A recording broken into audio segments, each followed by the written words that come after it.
Today I'm going to teach you financial habits, budgeting, and mindfulness with money that should technically come into your everyday, but I'm going to do it through a story because I don't want it to be boring. I started working at the age of 16. I was at university.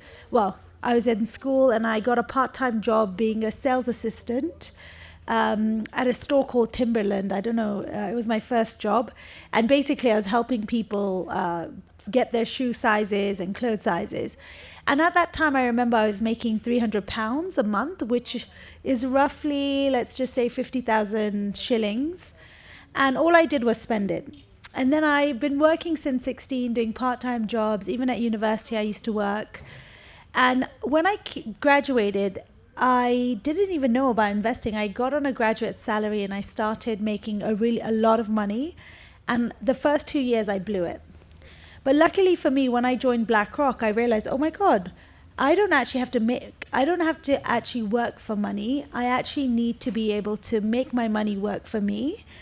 And that's when the penny dropped. So this is now after being at the age of 16, 23, 7 years in, I thought that I was wealthy, I was saving money, but I wasn't investing. And the lesson there is that actually if I had started investing 7 years ago, I today would be a lot richer than I am. Because the reality when it comes to investing, the most important thing you need to remember is it's the time in the market rather than the time. It's the time in the market rather than trying to time the market. So fast forward, I started investing, and if you look across the peers, even in Africa, in the UK and the US, actually I'm actually starting a lot younger than a lot of people had started. And the key things that I used to think, and some investment myths, was that I needed a lot of money to get started. And that's a myth. That's not true. In Kenya, you can start with a money market fund at 500 shillings. If I had those options, the tool and the technologies that we have now, I at 16 could have started investing with as little as $10. But the reality was we didn't have those options. And for the longest time, investing has always been gatekept by a lot of the English and the developed markets. And it's typically because they know that when you invest, you become richer. But there's a really interesting stat globally that 65% of white households have investment accounts, but only 3% of African households have investment accounts. And that's huge, right? Why are we being left behind when they are continuously growing and becoming wealthier? And I think that's partly why the reason I started in Ndovu. So when I started to invest, I didn't really know how to get started. I was like, oh great, I have savings, my pension is being paid. I'm going to start with 200 pounds, which is like roughly 30,000 shillings. And yeah, I didn't know what was coming in and what was going out. I didn't budget. And I think for money, like everything in a plan, when you go to the gym, you have a fitness plan. When you're graduating from university, you have a graduation plan. You know what career you're going to get. But a lot of us don't know how much money is coming in and how much money is going out. How many of us here today, but I feel like this crowd is already investing, probably knows about how much money is coming in and how much you're saving and how much you're investing. Love it. Yes. So ideally, everyone here today should think of yourself as a business, not the business that you do, but you're a brand. And your one goal is to become financially richer. But you can only become richer if you know what's coming in and what's going out. So the rule of thumb is that you should always have, to begin with, I would do 3 months of expenses. Who's heard of ChatGPT or cloud?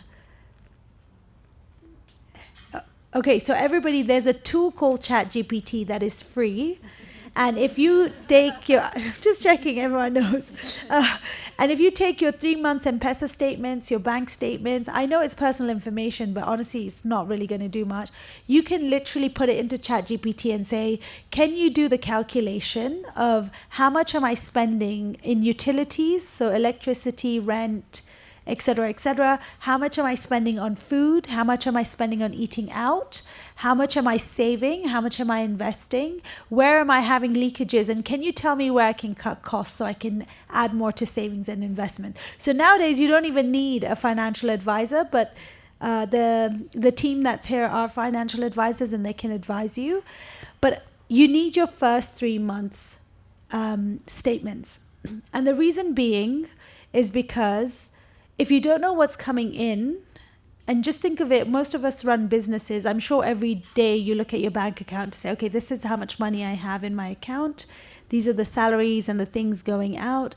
Am I profitable? Do I have enough money? Everyone in this garden should really think of themselves as a business. And I today know exactly down to the last shilling how much money I have in all my bank accounts and investments. Why? Because the idea about money is that if it's top of mind, that's when you will keep growing and building your wealth because you're thinking about it. But if it's something like, oh yeah, I got a salary this month, I've spent, oh, what do I have left? Let me invest. That's the wrong way to do it. And kid you not, we serve over 200,000 clients. Majority of them don't know that. So the first step I would do is take my 3 month statements, bung it into ChatGPT and say, tell me how much I'm spending. And the rule of thumb is you should not be spending more than 15% on rent. So if you, let's take a salary of 100,000 shillings and you're spending 15,000 shillings on rent, that's bad because it's not generating enough money. And I know that means sacrificing, but I did a social media post where I said, if you don't have 10 million shillings in an investment account, why are you going on holiday twice a year? You should only go once a year. And it had so many negative comments about, do you want us to die and not live life? And I was like, no, it's a sacrifice is what it is. The first 3 years, if you really say, okay, I have an investment goal, I have a savings goal, I'm going to work towards it, it does mean a bit of sacrifice. And so maybe you move in with your parents if rent is too high. I know in African cultures that's like a taboo, but in Indian cultures, we do not leave our parents. We are like, you're paying for the house, great, we're going to be here, and then we contribute a little bit, but we have no shame. And actually that's why, no, honestly, we don't care. We're like, yeah, that's fine, you're paying for everything. And that's why actually this generation is able to set up businesses because they're not spending on rent, eating out, like you have a house help that comes once a week to clean the house and make food. It's all in one household. And and I know it's a taboo typically, but honestly, I think it's worth doing. So if you're currently spending more than 15% on rent, think about moving in with your parents or your brother. I know it's like you're laughing over here because you're like, oh, I'd never do that. But just for 2 to 3 years, because I think it really sets you up for success. And there's nothing wrong with it. You'll actually find that once you have kids, it's even better. I have 2 kids. And I've babysitters all the time. It's perfect. But I mean, we've moved out now, but we initially did live with them. And the idea is that you should not be spending more than 15% on rent and 15% on your utilities, your cost of going to work, your everyday lunch, etc. And then the idea is that first and foremost, you must pay yourself first, and the amount is 20%. That feels like a lot, but actually, even if your salary is 50,000 shillings and you start small, the idea is you get started. So make sure before you start, when you get your money that comes in on a monthly, you should automate 20% to go sit in a separate account. Rule of thumb, you should not have one bank account. Like the same way you should not have one investment manager. Make sure you always have several accounts, especially in Kenya when we've seen banks go under and a lot of people have lost a lot of money. It's just good to have 2 separate bank accounts and have 2 or 3 separate investment managers. So same for myself, I don't have my money with one bank and I don't have my money with one investment platform or advisor. And if you first pay yourself, and then the biggest like mistakes that I've seen that we've spoken to our clients is that Kenyans, we all love eating out. How many of you eat out 3 to 4 times a week? I used to, not anymore. But the reality is, like, even if you're doing a Glovo or a Bolt or whatever it is, Uber Eats, every time you're eating out, it's about 700 to 800 shillings. And in that moment, it's really not the big expenses that matter. It's the small ones. And people think, I see all this TikTok commentary, like, why would you save on a coffee 300 shillings? It's not going to move the dial. Actually, it does. Because let's just do the simple math of saying that let's say you're eating out, it's 500 shillings. It's a bit lower because the math is easy, but you're doing it 3 times a week. That's 1,500, but you're doing it over the month times 4. So that is 6,000 shillings that you could have actually had a nicer meal at home, been healthier, been in great shape, and you would have had that money put into an investment account that would be earning interest. So if we just take the money market funds at the moment, then they're giving you on average 10%. You're losing 10% on 6 times 12 because you chose that, it's just easier to eat out. And I think it's these small expenses that you don't think about. So it's like grabbing a coffee, Java is 300 shillings. I'm not saying don't live the soft life. I'm saying let's sacrifice for 3 years, because I want everyone in 3 years to be at least closer to 5 to 10 million in your investment account. And before you know it, the beauty about investments is that it compounds. So what is compounding? Compounding is like a snowball. When you make, it's funny, I'm talking about snow because in Kenya we don't have snow. But the idea is that when you put together a snowball, and the snowball, as it rolls down the hill, it continuously grows and grows because it catches all the snow. That's exactly like investing. You put in 1,000 shillings, it'll earn 10%. Your 110 bob will earn 10%, and now it's like compounding at a much higher rate. And actually it's much easier to get to that 10 million number if you just invest in compounding. So holding money in a bank is not compounding. It is just putting money in a savings account. They're giving you 2 to 3%. Fixed deposits right now have come down. They're giving you 8%, but you need 1 million shillings. But it's not compounding. They just pay interest. So actually, in my opinion, if none of you have started investing first, I would start in a money market fund because it actually compounds over time. And so the idea is that, okay, great. So now you have done your analysis on the expenses that you have, and you now have recognized that you're overspending according to those budgets, and you're going to make some changes. So the other thing that it allows you to do is think about, okay, so if I'm making 100,000 shillings a month, what else can I do? How do I productize myself? How can I start a small business? How can there's a teacher here. How can I do weekend tuition classes? And just be really mindful about how do I generate more income. But the other thing you need to be careful of, when majority of us get to a new role or get into more money, we start spending. So you've got lifestyle creep, it's called. So before you had 100,000 shillings, you could survive on 60. Now you're 150, but now you're spending 80K. And again, this is only until you get to your 10 million number. Because when you're earning 10%, as an example, on 10 million, it can pay for a lot of your lifestyle. So the goal that we focus on at Ndovu is to get our clients to get to 10 million for those who have started low. Because the idea is the magic happens when you're at that number. And I'll give you some examples how in a second. So we've discovered that we need to reduce our lifestyle expenditure. We need to invest and save more. And now I'm going to talk about your 20% that you put away. Now, the one thing that's really common is black tax. So I don't know if any of you have any techniques of dealing with the black tax that we all, including me, suffer from.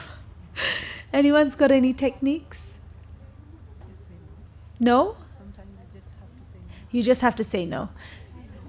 You just say no. Okay, so the thing is, we spoke to a lot of our clients, and they said like they feel really bad when they say no. So we came up with a method to say, okay, so we're talking about your entire income being 100,000 shillings. You've saved 20,000 shillings, and then 80,000 shillings. Sorry, 15,000 shillings is going into savings. And then that 5,000 shillings you can put towards a black tax fund. So in January, you've put 5,000 shillings, no one's come to you. In February, you've now put another 5,000 shillings, that's 10,000 shillings, and someone's come to you and they said, oh, we need 5,000 shillings. You're okay, great, I have 5,000 shillings to give away. You don't feel guilty because you've put it aside. And then you top it again, you have 10,000, and someone comes the next month and says, oh, I need 15,000 shillings. And you're like, no, I only have 8. So this is how you can avoid feeling guilty for not helping family members, communities, because what you're saying is you're allocating some money aside for that, and you know that you have to look after yourself first, so you're investing what you need to, but you're keeping 1% of your income to help others. And it's actually a really nice thing to do, because internally as humans we want to help each other. So but this way you're helping yourself, but because you're not feeling guilty anymore, you've already given money away, but you're putting a boundary around what is acceptable and what's not acceptable.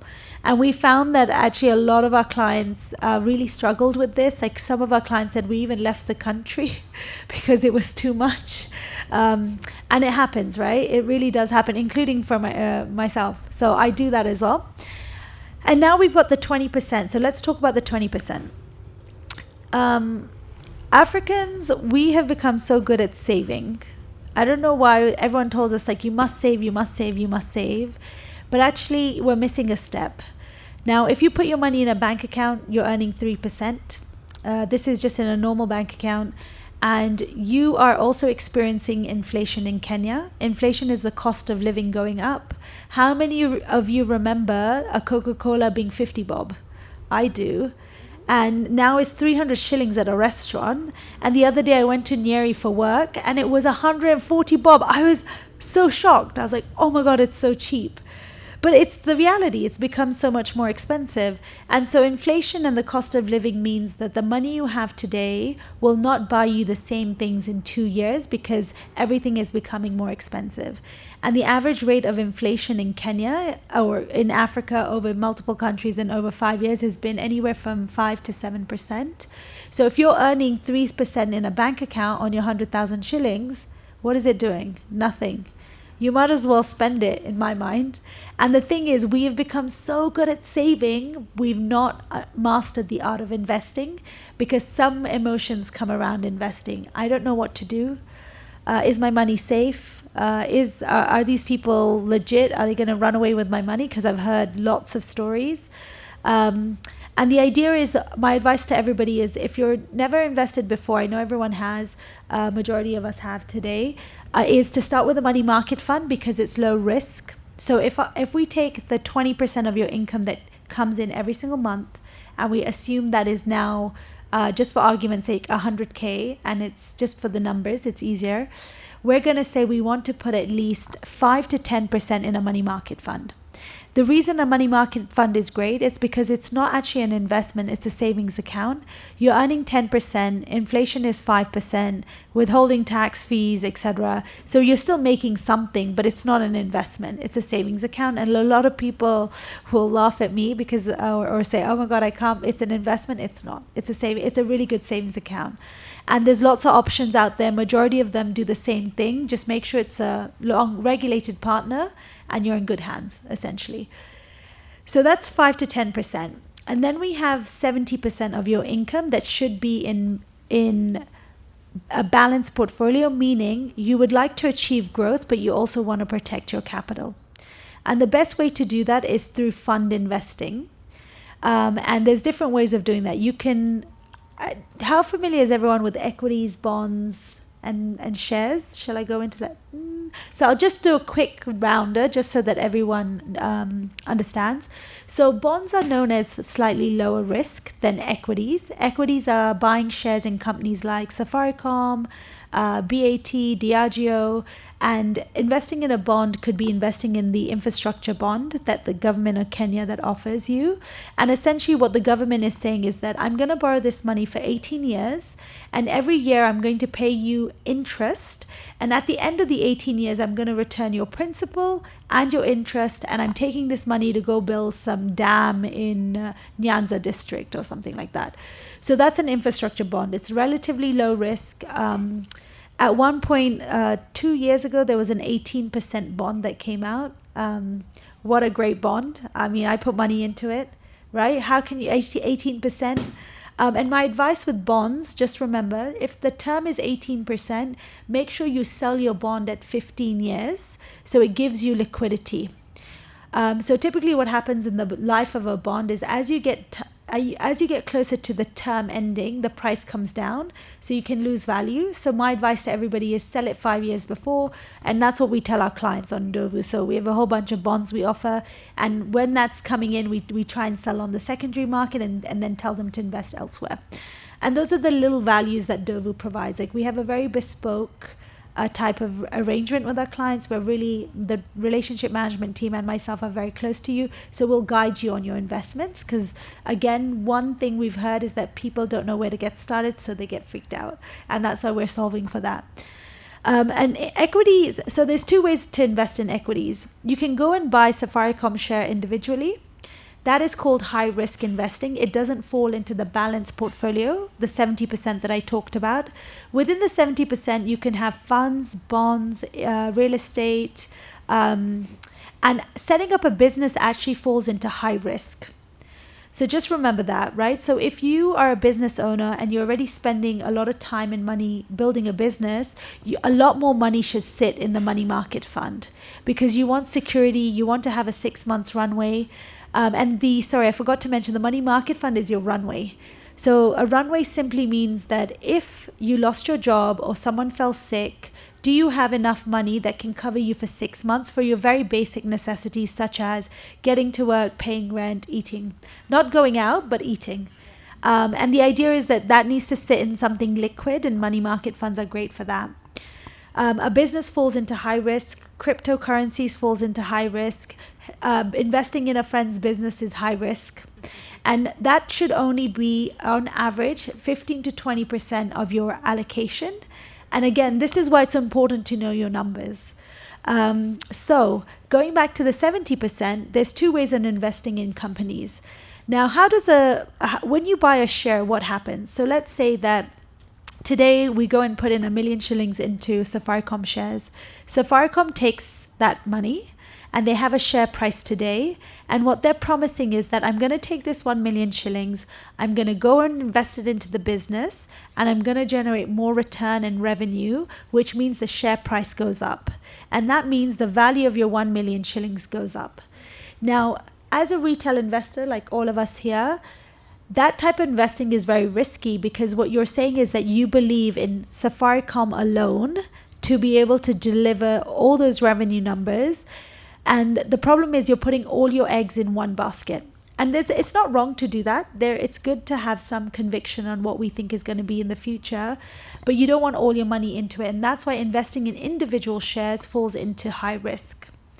And there's a better way of doing it. And, being at BlackRock, I was surrounded by the most amazing portfolio managers, amazing strategies. We looked at like really complex strategies to really simple strategies. We had the world's largest amount of data. And the funds that did really well, or the investment style that did really well, was fund investing. And fund investing simply means you have a basket of companies in a basket. So you could have 200, 300, 500. There is something called the S&P 500, which has 500 of the largest companies in the US who are constantly taking the money and growing over time.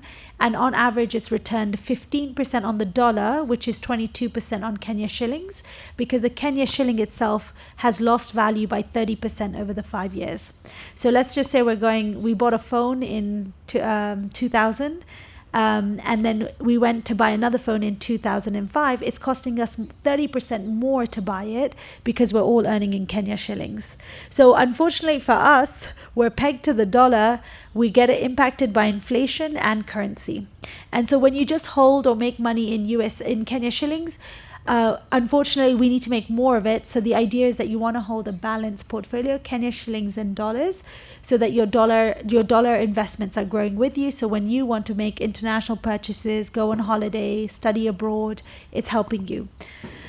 So going back to fund investing, the reason why fund investing is seen as lower risk than buying an individual company is because when you buy a fund, let's say the S&P 500, it has 500 companies like Amazon, Tesla, Nvidia, Google, Coca-Cola, Johnson & Johnson. These are all brands we consume in a direct way or not, Meta.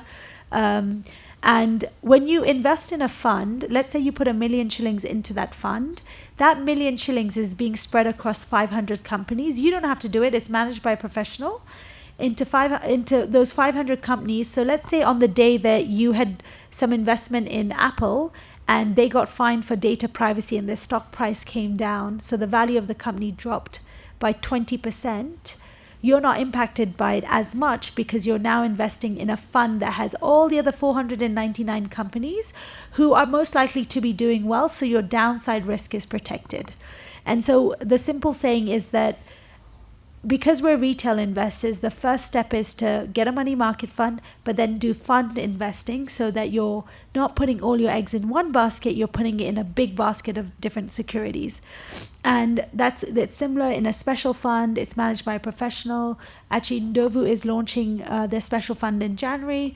And the idea is that with fund investing, if you earn anything on the dollar, like 12% and above is great. And what we do is we give you different types of funds. So do you want to invest in AI? Do you want to invest in technology? Do you want to invest in healthcare? Would you like to invest in gold? Gold hit an all-time high recently, and everyone is familiar with gold. I think it's actually one of the best investments to hold. It's low risk. It always grows by 8% year on year. It's great on the dollar, so that means you're earning more. So in the balanced portfolio, I recommend 70% of your wealth that goes into some of it in a special fund, in some of these funds that we've talked about, commodities such as gold. And then the high risk should be the one where you say, I'm going to take a bit of money and set up a business. I'm going to give a friend a loan.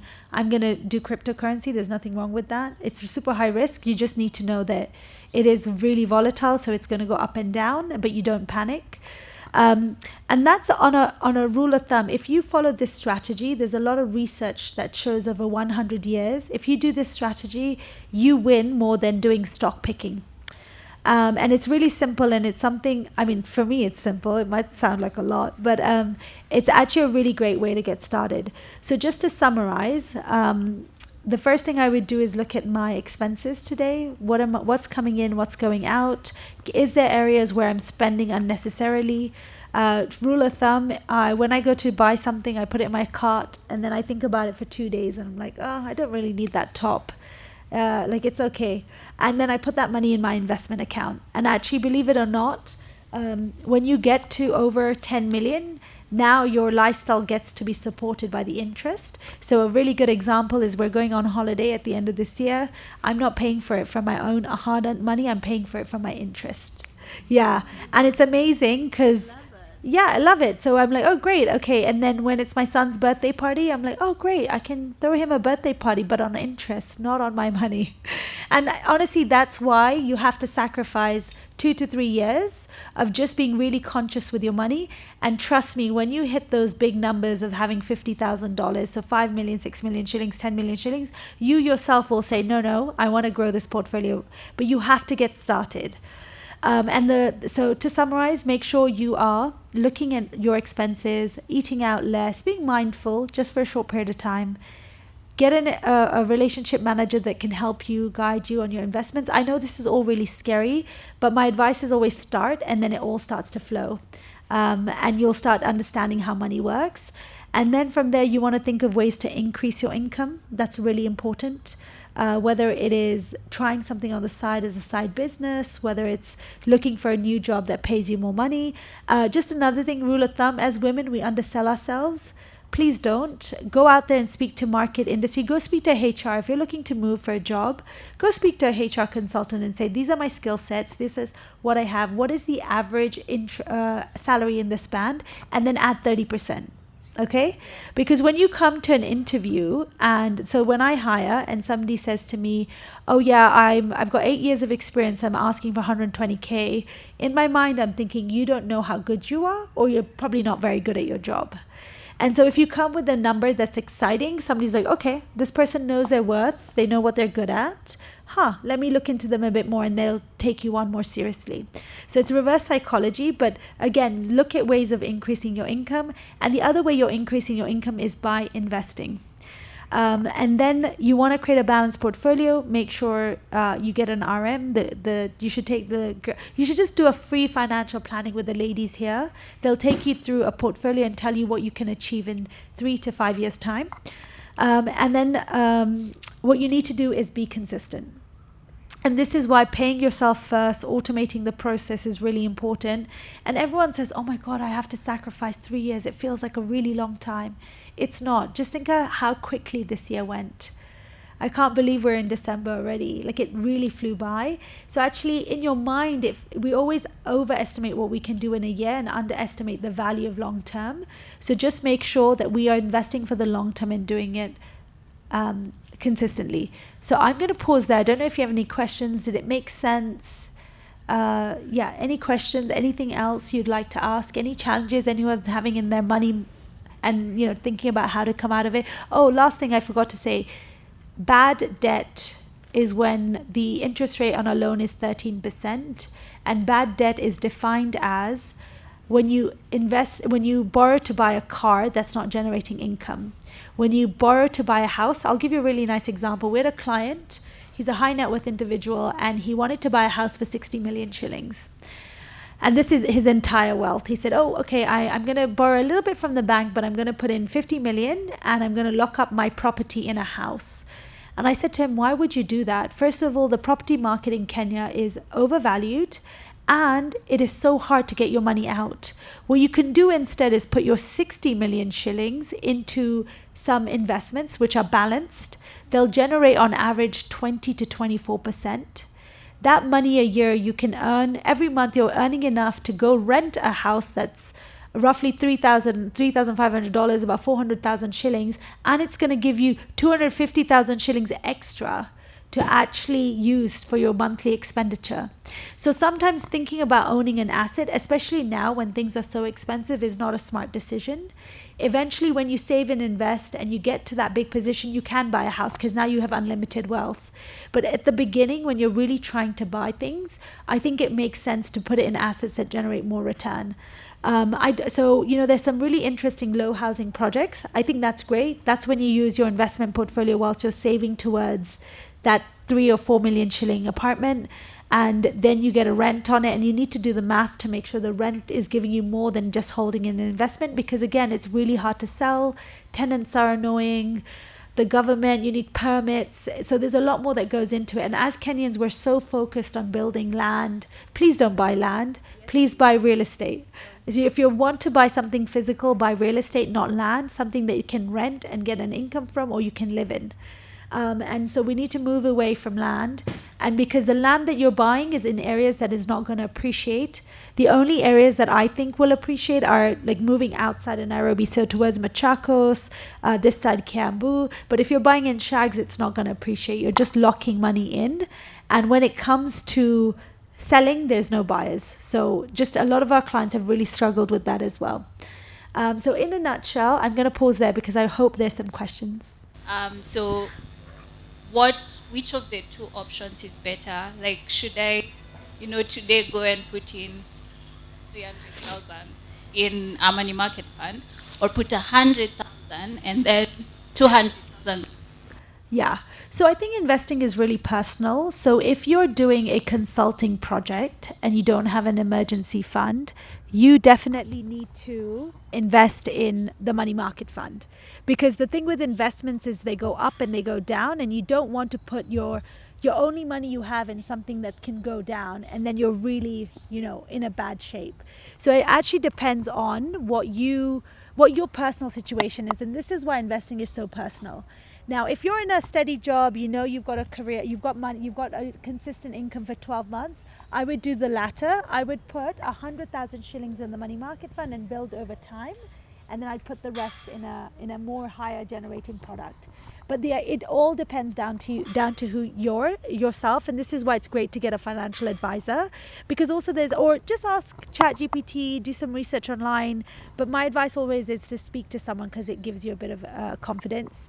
But yeah, the idea is that it depends. And yeah, we have a lot of customers who used to work at USAID, and they lost their jobs, and they were investing in high risk, so we had to repurpose their investments because markets do come down.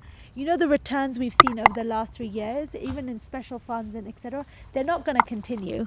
They will come down because the markets have been doing well, so that's great. But at some point, the function of a market is it does come down.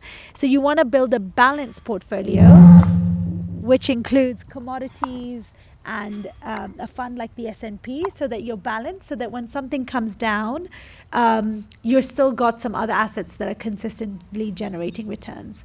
So yeah, that's how I would position it.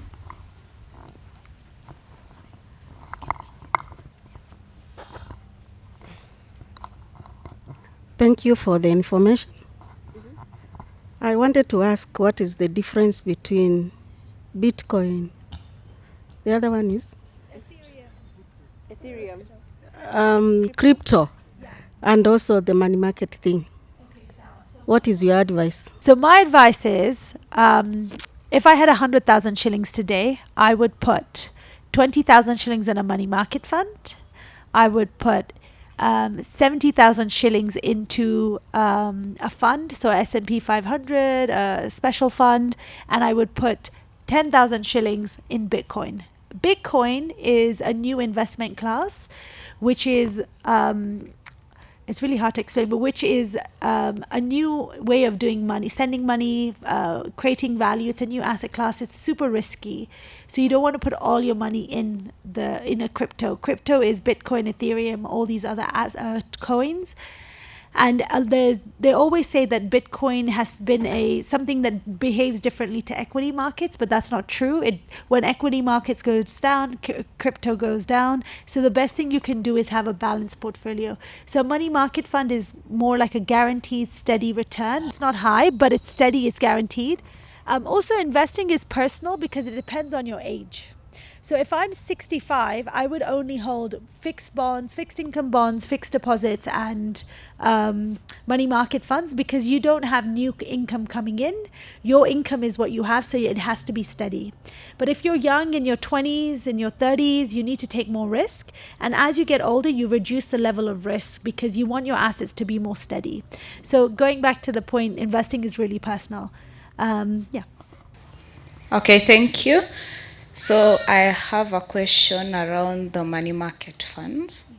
Okay, personally, I'm a high risk investor, and I understand that money market funds are quite lower. Yeah. So for the money market fund, say you're building your emergency fund. So say you've already built it to 1 year. Yeah, perfect. So is there a place that you'll stop? Yes. Or you will keep on adding and adding and adding, or do you have a specific period, say 1 year, 2 years, and then you close that chapter and move on to another? Yeah, so I would look at my 3 months runway. So I know my number. I need 150K a month in order to survive. So as long as I get 450K in a money market fund, I'm also high risk. I wouldn't put any more money into it.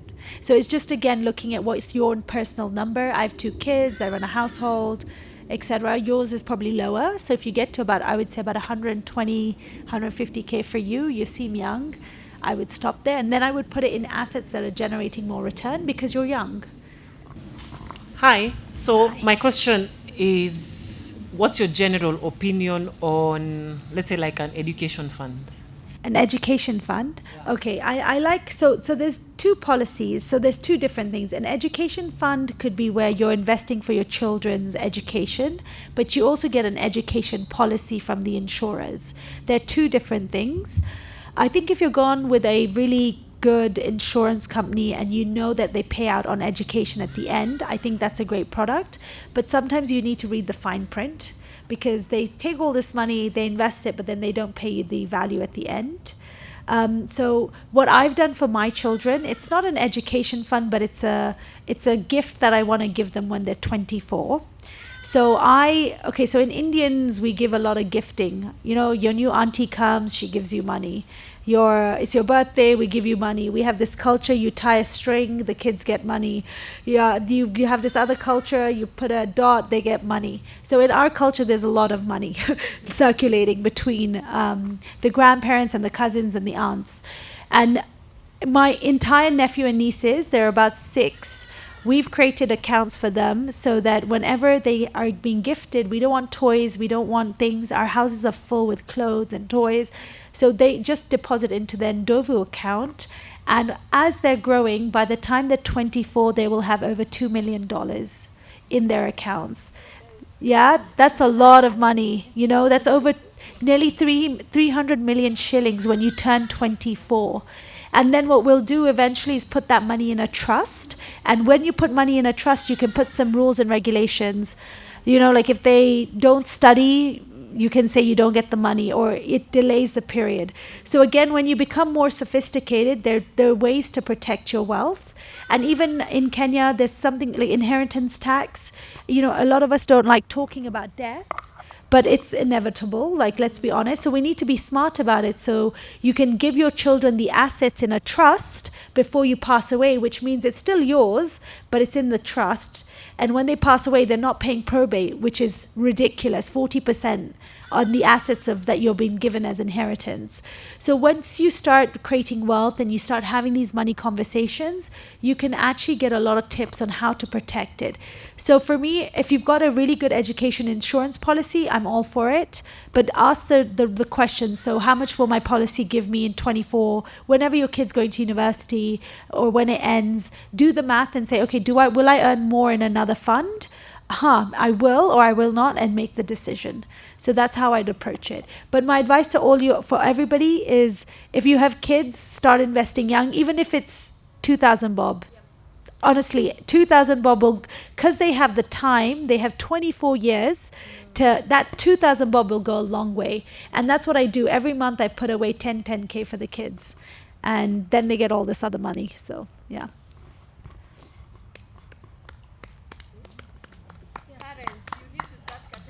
Yeah, yeah. Yeah. Starting with me. No, it's true. But you don't know the value of time. You know, even if you're putting 500 shillings, you don't know how it compounds. And then you only see the compound when it gets to like 5 million shillings, and you're like, what? I'm not spending money ever again. Yeah. Okay, I can concur with what she's saying. I have a real example of my sister-in-law. She started putting something for her son when the son was very young. That money helped the son to get educated in the college. Yeah. Whatever she's saying is true. So you people, because you are young, start now. It will bear fruits in the future.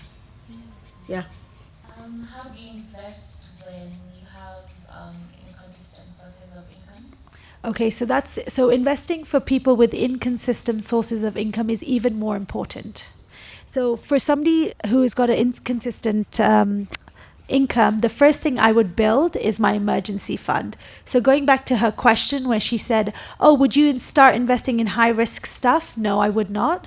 For you, I'd actually create a 6-month window for a runway rather than 3 months, because for whoever it is, basically, I don't know if it's you, but because you want to have a bit more security. And trust me, once you have that, you're a little bit more at peace, because the money market gives you, you can take that interest out every month and it will support your monthly expenses. And then once I've built 6 months, I would then go and say, okay, now I'm going to invest in something that gives me a bit more return. And what you can do is, again, have a rule of thumb to say, if you can predict, okay, this project is for 6 months, or this month, I know every month I can generate X amount of money, I would do 20%. And then the rest you could, again, do 20% into your investment funds. And let's say you don't have, you've done, 20%, and you're continuous building your investment fund, and then you don't have a job for 3 months, you can use your money market. And then when you get your job again, you top up your money market fund and then go back to building the other investment. And you just have to be mindful, your flow, you know what's going to happen. So just be mindful of just building a longer emergency fund. What do you think about mortgages? Okay, so mortgages were designed to, so let's take a bit of a history. So mortgages were designed to help people to buy assets, their first home, and they work really well in the West.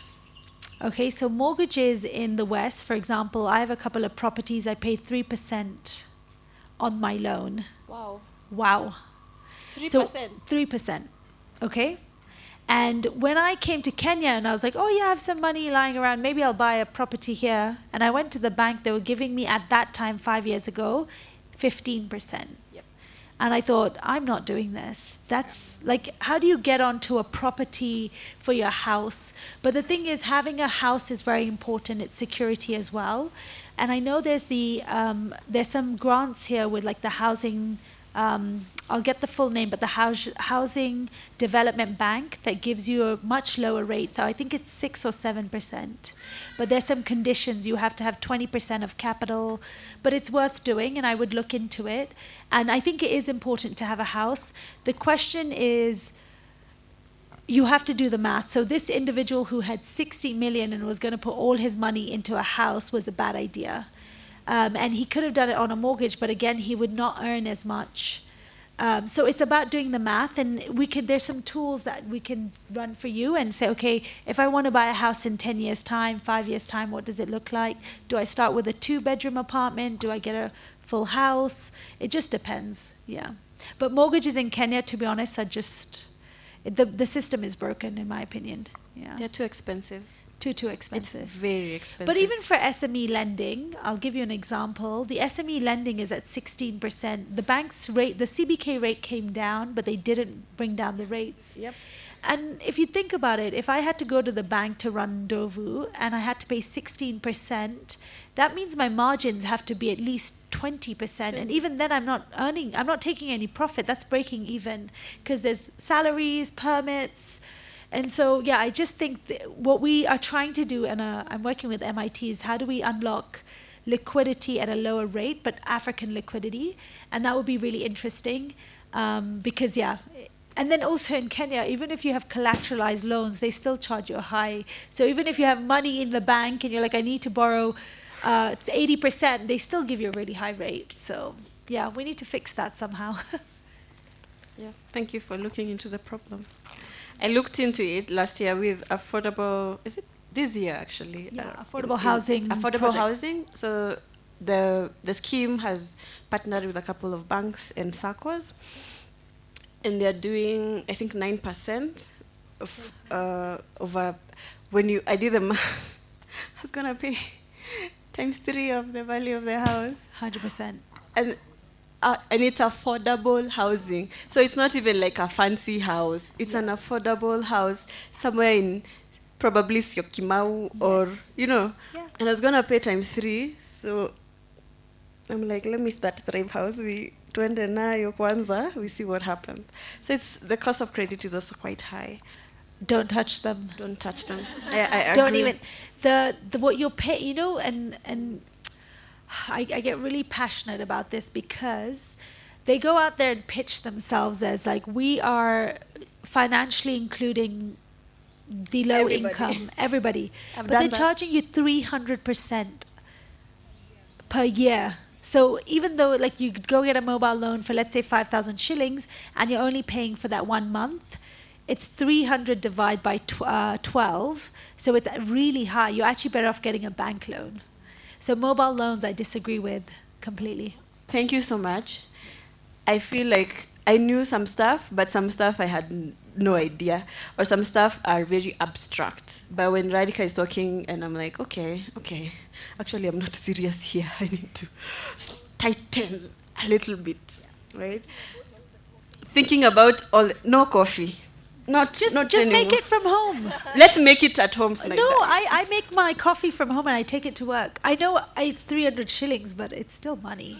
Yes, you coffee head, and sushi, and sushi.